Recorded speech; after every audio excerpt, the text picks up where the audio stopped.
पाकिस्तानी कौम को बहुत अच्छी तरह समझ लेना चाहिए कि अब की दफ़ा आपको अपने शहरों से, अपनी आबादी के वाले इलाकों में से, अपने अर्बन एरियाज़ में ये जंग देखनी पड़ेगी। पार्टी डेलीगेशन दुनिया के मुख्तलिफ देशों में जा रहे हैं तो इसका मैसेज बड़ा पॉजिटिव जाता है। अब उसमें इस पूरे जो तकरीबन 1 महीना हो गया पहलगाम से लेके अब तक, कराची को ब्लॉकेड कर देंगे। अच्छा, वो कर सकते हैं, दे कैन कम एंड उनके जो जहाज़ वाज आ जाएं, वो आके खड़े हो जाएं वहाँ। और जो बॉर्डर एरियाज़ के पास लोग हैं, जो पाकिस्तानी आबादी है, उससे हम कहते हैं कम अज़ कम अभी जब तक हालात ठीक नहीं है, जो कि अब होंगे भी नहीं, अपने पास कम अज़ कम 2-3 महीने का खुराक तुम जमा करके रखो। जो ज़रूरी दवाइयाँ तुम्हारे घर में बुज़ुर्ग और बच्चे इस्तेमाल करते हैं, उनका थोड़ा सा स्टॉक रखो।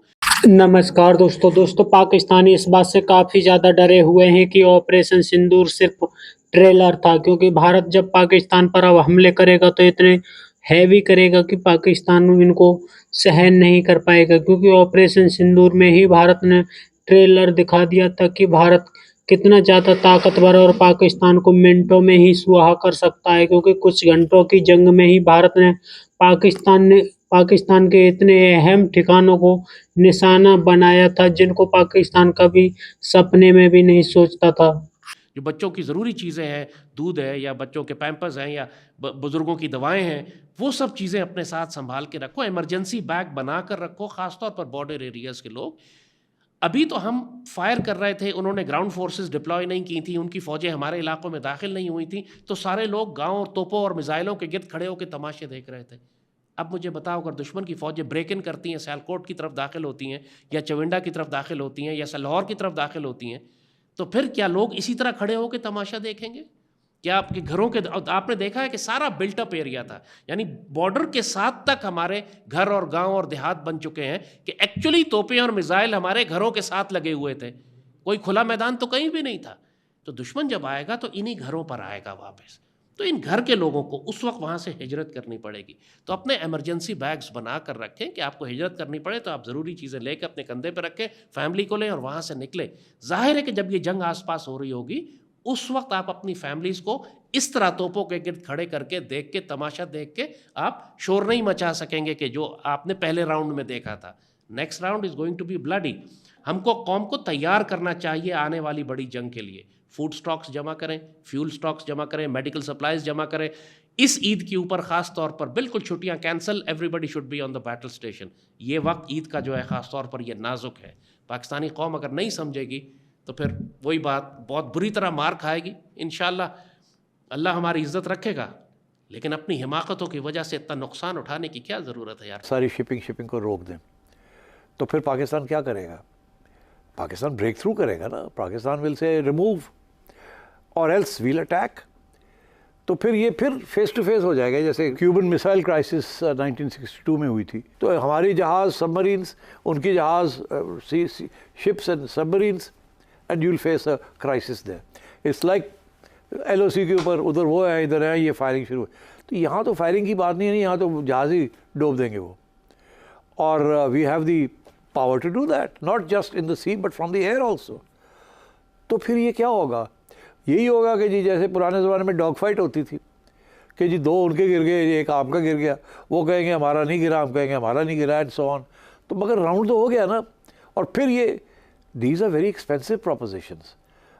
इन्हें जो जिस किस्म की एंटी इस्टेब्लिशमेंट बातें की हैं और हथियार इस्तेमाल किए हैं, वो मेरा ख्याल है तारीख़ में, मैंने 70 साल की पाकिस्तान की तारीख़ में ऐसे कभी चीज़ इसके करीब भी नहीं आती।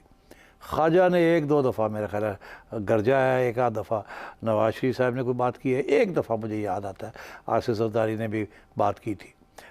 मगर मोस्ट इम्पॉर्टेंट कि ये बात करके तो फिर सॉरी करके और आगे बढ़ते हैं और फिर जाके जप्पी पा लेते हैं। और in the mean while establishment के अंदर तब्दीली आ जाती है, नए चीफ़ आ जाते हैं तो ये नए चीफ़ के साथ गपशप मार के जप्पी पा के बह जाते हैं।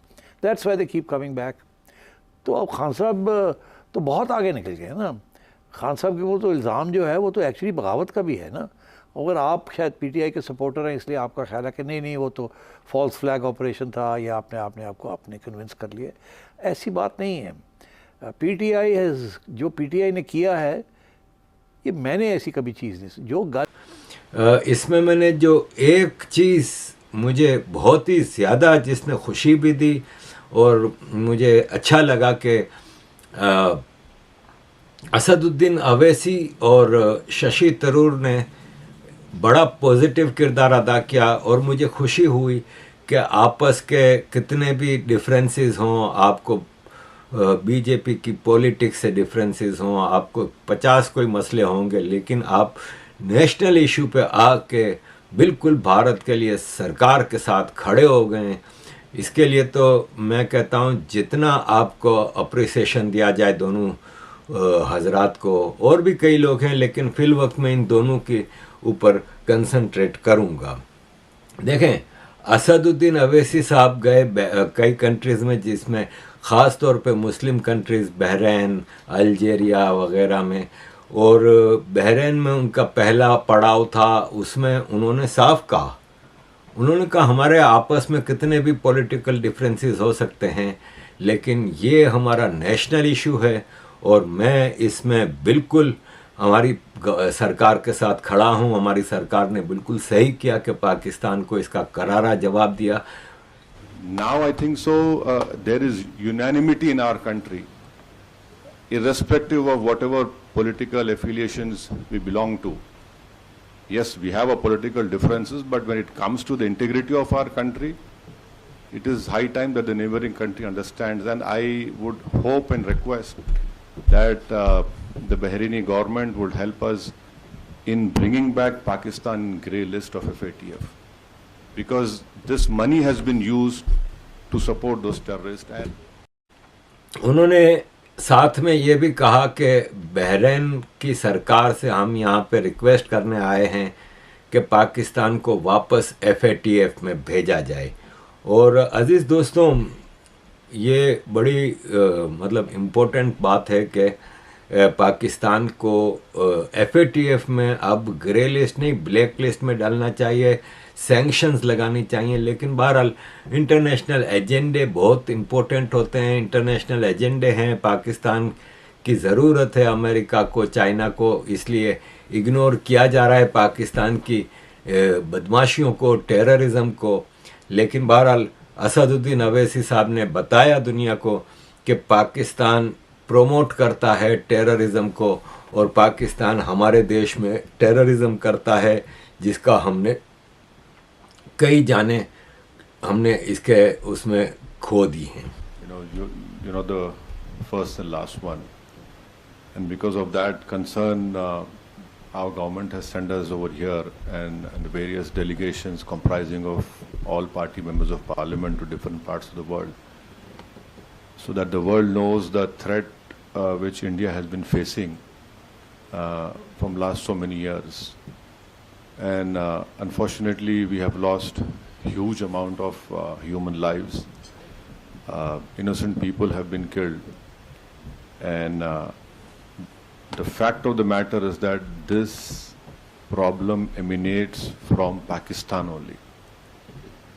Unless and until Pakistan stops promoting, aiding, sponsoring all these terrorist groups, this issue will not go away. And India has exercised utmost restraint in dealing with this problem. अजीज दोस्तों, शशि थरूर साहब से के बारे में कि वो कितने बड़े स्टेटमेंट हैं, ये बताने की ज़रूरत है नहीं।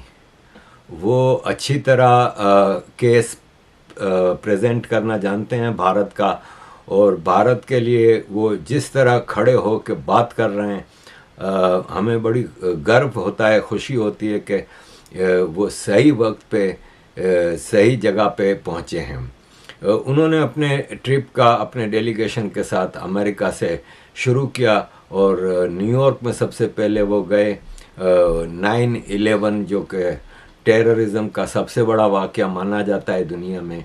तो दोस्तों, एक तरफ जहां भारत पाकिस्तान की आतंकवाद की पोल पूरी दुनिया में खोलता फिर रहा है, तो दूसरी तरफ पाकिस्तान को भारत ने जो मुंह तोड़ जवाब दिया है उससे पाकिस्तानी अभी भी नहीं उबर पाए और लगातार यही बात कर रहे हैं कि भारत से पाकिस्तान को दूसरी जंग के लिए तैयार रहना होगा, क्योंकि भारत इस वक्त जंग की पूरी तैयारियां कर रहा है। जिस तरह की भारत की तैयारियां हैं उसे देख करके पाकिस्तान इस वक्त काफ़ी ज़्यादा बेचैन नज़र आ रहा है, क्योंकि पाकिस्तान को पता है कि भारत जब हमले करेगा तो बहुत हैवी हमले करेगा और पाकिस्तान इसको सहन नहीं कर पाएगा, क्योंकि इंडियन आर्मी की ताकत इतनी ज़्यादा है कि पाकिस्तान को कुछ घंटों की जंग में ही पता लग गया था कि इंडिया क्या कर सकता है। यही कारण है कि पाकिस्तानी लगातार यही बात कर रहे हैं कि किसी भी तरीक़ा से भारत के साथ पाकिस्तान की बातचीत हो जाए, जिससे भारत और पाकिस्तान के बीच मामलात को सुलझाया जाए, क्योंकि पाकिस्तान का प्राइम मिनिस्टर भी कई बार भारत से बातचीत करने की पेशकश कर चुका है, लेकिन भारत ने साफ-साफ इनकार कर दिया है कि जब तक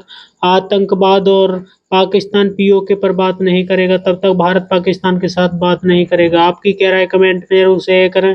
यदि आप चाहें अपने चैनल को सब्सक्राइब करें, वीडियो पसंद आए तो लाइक करें, कमेंट करो और शेयर करें। जय हिंद, वंदे मातरम।